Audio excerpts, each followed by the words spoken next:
Hello guys, I am back with a new video. और आज की वीडियो में हम बात करेंगे एक ऐसी मूवी के बारे में जिसके एक्टर को आप बहुत आराम से जानते हो। अगर आप कहीं पे भी इंडिया में बॉर्न हुए हो और आपने जी सिनेमा अच्छे से देखा है, आई बेट यू नो दिस। क्या आप चियान विक्रम का नाम जानते हो? आपने आई देखी है? उससे भी बुरा तो आप जानते हो उस एक्टर को। आपने अगर बाइसन जो अभी मूवी आई थी वो एक्टर जानते हो कौन है? ध्रुव विक्रम। तो आप जानते हो कि अब क्या आने वाला है। और अगर आपने ये दोनों ने देखी है, नई मूवीज हैं, अगर आपने आप परिचित देखी द कल्ट, मतलब वो इंडियन सिनेमा में उस लाइन में आनी चाहिए जिसने डेवलप किया है, सोचने की शक्ति दी है नए फिल्म मेकर्स को। मेरे को ऐसा लगता है कि बहुत ही तगड़ी मूवी थी, अपने टाइम से बहुत आगे की मूवी। ज़्यादा टाइम वेस्ट ना करते हुए मूवी का नाम बताना चाहूँगा और उससे पहले इंट्रो लगाना चाहूँगा और फिर रिव्यू करते हैं एक मूवी को जिसका नाम है महान। इंट्रो। तो हाँ, महान के बारे में बात करेंगे आज पूरी मूवी सीरीज में। देखो, मैंने आउट ऑफ द वे जाके कभी चियान विक्रम की कोई बहुत मूवी बेकार नहीं देखी।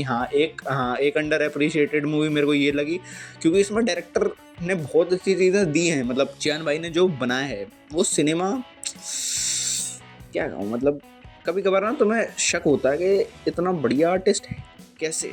एक मूवी मेरे को जो कम पसंद आती है चियान विक्रम की वो है 10 कदम, क्योंकि वो मेरे को लगता है कहीं ना कहीं देखा हुआ ऐसा फील देता है वो मूवी में सेकंड हाफ। तो मूवी स्टार्ट होती है 1968 के बैकग्राउंड से, जहाँ में दिखाया जाता है कि जो अपना महान है वो महान नहीं, उसका नाम है गांधी महान। और उसके पापा ने रखा था उसका नाम गांधी महान। 16 अगस्त 3 बजे दिन में पैदा हुआ था, पर उसके पापा ने उसकी डेट ऑफ बर्थ पीछे खिसकवाई। 15 को पैदा हुआ और हमारा लड़का, और उसका नाम रख दिया गांधी महान क्योंकि उसके पापा ने एक बार जो गांधी जी का है समर्थन किया था। उसके बाद वो आंदोलन चलाते हैं नो दारू बैन, पर खुद का बेटा ही दारूबाज निकलता है। तो उस दिन ब्रेकडाउन होता है फुल कैड़ा। मूवी में हमें बैकग्राउंड दिखाया जाता है और मूवी इस बैकग्राउंड जो हमें दिखाती है बचपन को, वो बहुत ज़्यादा ब्यूटीफुली आगे कनेक्ट करती है। डायरेक्टर को इसलिए सलाम है। वैसे मेरे हिसाब से सबको समझ आ जाना चाहिए, पर अगर नहीं आएगा तो मूवी मैं रिव्यू के एंड में बताऊंगा कि कैसे बहुत ज़्यादा अच्छी वेल कनेक्टेड स्टोरी हमें प्रेजेंट की जाती है। तो मूवी में हमें दिखाया जाता है कि महान अपनी नॉर्मल लाइफ जी रहा है। तो अभी हम आ गए हैं 1996 पे। हमें दिखाया जाता है कि महान बड़ा हो गया, उसका एक बेटा है, उसकी बीवी है, एक छोटा सा घर है, एक अच्छा टीचर बन चुका है वो कॉमर्स का, और अब बस वो अच्छी लाइफ जी रहा है। बट उसमें उसको किक नहीं मिल रही है। तो जो 15 अगस्त का दिन आता है, उसका बर्थडे, एक और बार उसके पापा इस बार उसके साथ नहीं है, ऊपर हो गए हैं वो गांधी जी के पास। जो अपना गांधी है, मैं महान भी बोल सकता हूँ बार बार क्योंकि मेरे दिमाग में वही फिट हो रखा है, पता नहीं क्यों, वायरिंग शॉर्ट सर्किट हो गई है। तो गांधी का बर्थडे होता है, उसकी बीवी उससे बहुत अच्छे काम कराती है, मंदिर में जाके 5-5 रुपये भिखारी को देती है। उनमें से एक भिखारी आता है गांधी के पास, कहता है मुझे लग रहा है तू खुश नहीं है अपनी ज़िंदगी से, और मेरे को ये भी लगता है कि तू अपनी यही ज़िंदगी जीते जीते 15-20 साल बाद निपट लेगा। उसको वो थॉट गांधी के बैक इन द माइंड रात को भी चलता है। तो रात को उसकी बीवी बोलती है कि कल हम तिरुपति जा रहे हैं, मैं और बेटा, तो आप अपना देख लेना। और फिर एकदम से उसको क्लिक करता है कि मैं तो गांधी हूँ, मेरा बर्थडे असली तो 16 को है। तो अब वो अपना बर्थडे सेलिब्रेट करने सुबह जाता है। एक तो सोचो, इतनी सोशल रिस्पॉन्सिबिलिटी है उस पर कि कपड़े भी जो फंकी वाले वो घर से पहन के नहीं निकलता है, बाहर जाके रेस्टोरेंट में कपड़े चेंज करता है, फिर खाता है, फिर दारू पीता है। और दारू का आंदोलन जैसा उसके पापा चलाते थे। दारू पीते पीते उसको एक स्टूडेंट मिलता है खुद ही का, जिसका नाम रॉकी था। वहाँ से कनेक्शन बिल्ड होता है। फिर हमें दिखाया जाता है कि जो उसका दोस्त है बचपन का, वो इस रॉकी का बाप। फिर मूवी कनेक्ट होती है और फिर हमें दिखाया जाता है मूवी में कि, और फिर अगले दिन जब उसकी बीवी वापस आती है, उसको लगता है कि पति तो गायब हो गया, मर गया, कुछ ऐसा। और जब वो वापस आती है तब उसको पता चलता है ये तो दारू पी के आया है। फिर उसके दोस्त को पेला जाता है, उसको पेला जाता है, और फिर वो हाथ उठा देता है अपनी बीवी पे क्योंकि दोस्त को मारा। वहाँ से मूवी फुल टर्न लेती है। मैंने जितना बता दिया ये भी स्पॉइल है, पर इतना स्पॉइल तुम झेल सकते हो। आगे की स्टोरी जो जाती है वहाँ मास, एक्शन, थ्रिलर, जो बोल सकते हो मूवी में, हॉरर के अलावा सब मिलेगा जो एक नॉर्मल मूवीज में होता है। मतलब ऐसा एक कैरेक्टर तो एंड हाफ में, सेकंड हाफ के एंड में इंट्रोड्यूस होता है, या सेकंड हाफ में कह सकते हो। और वो जो इंटरवल ब्लॉक है भाई, इंटरवल ब्लॉक के बाद जैसे ही उसके बारे में वो एक वो होता है ना कि कोलाज सा दिखाया जाता है कि उसका पास्ट कैसे चला दूसरे कैरेक्टर का, कि उसका, तो वो पूरी मूवी जब कनेक्ट करती है बहुत ज़्यादा ब्यूटीफुल लगेगी। मैं मूवी को स्पॉइल बिल्कुल नहीं करना चाहता क्योंकि तुम देखो जाते तो मज़ा आए।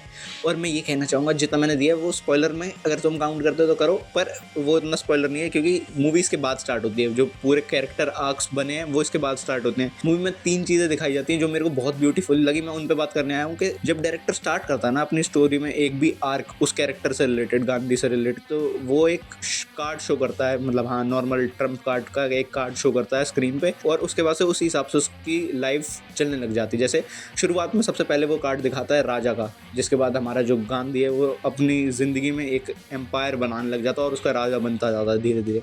फिर दिखाता है क्वीन का कि वो अब इतना ताकतवर हो गया है। क्वीन का मेरे को बहुत अच्छे से समझ नहीं आया, बट ये है कि उस टाइम हमें ये दिखाया जाता है कि ग्रोथ हो रही है, बट चेंज हो रहा है ग्रोथ में एक और नया कैरेक्टर इंट्रोड्यूस होता है जो उसका पुराना दोस्त होता है, क्वीन जैसा साथ में रहने वाला है या वो भी अपनी सत्ता चाहेगा, ऐसी वाली बात। आखिर में इंट्रोड्यूस होता है जोकर, और जो कि वेल कनेक्टेड जोकर है भाई। वो तो जो पुरानी स्टोरी से, पास्ट की स्टोरी से वो मेटाफोरिकली लाया जाता है, और फिर वो एंड का सीन जो है जिसमें डायरेक्टर हमें दिखाता है कि ये जो कुत्ता है यही जोकर है, और यही जोकर उसका क्या है मूवी देखोगे पता चल जाएगा। मैं इतना एक्साइटेड होकर क्यों बात कर रहा हूँ, क्योंकि कभी कभार सदियों में ऐसा मेरे को मूवी ऐसी मिलती है जिसमें मेरा दिमाग खुल जाता है कि अरे ये वो क्या। मूवी में एक चीज़ मेरे को बेकार लगी, जो कि मेरे को बेकार लगी तो मैं बोलना चाहूँगा, अपना जो लीड है गांधी, वो एकदम से ज़मीन पे पड़ा होता है, या छोटे कह सकते हो, एक्शन सेट पीस के बीच में आधमरा कर दिया है गांधी को, और वो ज़मीन पर लेटा, और वो एकदम से कुछ उसको मोटिवेशन आती है किसी को मरा हुआ देख के, वो क्या करता है सोचो, उठेगा मुक्का मारेगा? नहीं, वो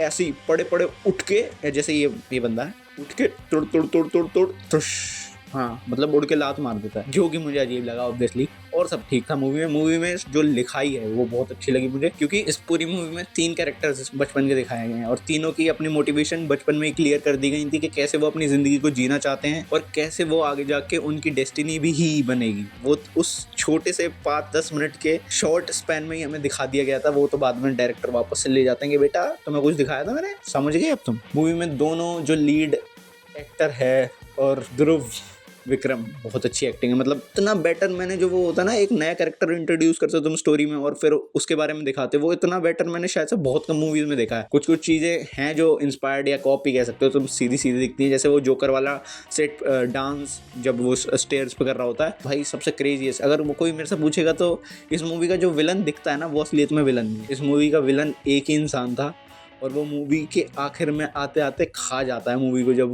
वो दिखता है ना, वो टेरर है, वो जो घृणा है ना तुम्हें उस कैरेक्टर से होगी, वो नेक्स्ट लेवल है। तो जबकि तुम जानते हो कि वो अच्छाई की साइड है, बट वो कितना बुरा है, कितना वो नेक्स्ट लेवल सोच रहा था। कोई भी वाइट कैरेक्टर नहीं है, सब ग्रे शेड में है, और अच्छी बात भी है ग्रे शेड में, बट जो काला कैरेक्टर क्लोज टू ब्लैक पहुंच जाता है ना ग्रे, वो वाला है एक कैरेक्टर। और वो मूवी में क्यों है वो तुम्हें समझ आएगा कि एक टाइम पे जब किसी की मृत्यु पे तो लोग शांत मौन होने की कोशिश करते हैं, पर वो ना। हाँ, तो मूवी बहुत ही अच्छी है। मेटाफोरिकली मैं इस पर बात करना चाहूँगा, अगर कभी मन करा मेरे को तो, अगर आपने मूवी देख ली तो मस्ट रिकमेंडेशन है। हिंदी में मिल जाएगी आपको कहीं ना कहीं, अमेजॉन प्राइम पे, अदर लैंग्वेजेस में है, तमिल तेलुगु। देखो शुरुआत में तुम्हें लगेगा कि मूवी में बहुत सारी चीज़ें हैं जो रियल लाइफ में कभी होने नहीं वाली। तो रियलिस्टिक मैं नहीं कह रहा हूँ, मूवी को अप्रोच को रियलिस्टिक नहीं कह रहा हूँ, क्योंकि जो रियलिस्टिक अप्रोच होती तो जो है ना वो दोस्त मिल ही नहीं पाते, क्योंकि इतना कोइंसिडेंस किसी की लाइफ में हो नहीं रहा है। तो हाँ, मूवी के रिव्यू को यहीं तक रखते हैं। और महान बनने की इस जर्नी पे जब गांधी निकलता है तो लास्ट में वो चश्मा भी गांधी जी वाला पहनता है, बट हाँ वो एक्सट्रीमिस्ट था, उसने अपने आसपास के लोगों को भी एक्सट्रीमिस्ट बना दिया। और इसमें मूवी का ना एक पार्ट आता है, एक कैरेक्टर का बिल्कुल सेम वो परिवर्तन होता है, मन परिवर्तित हो जाता है, जैसा पल्प फिक्शन में हमें निक फ्यूरी के कैरेक्टर को दिखाया था, मतलब निक फ्यूरी के एक्टर को दिखाया था, सॉरी।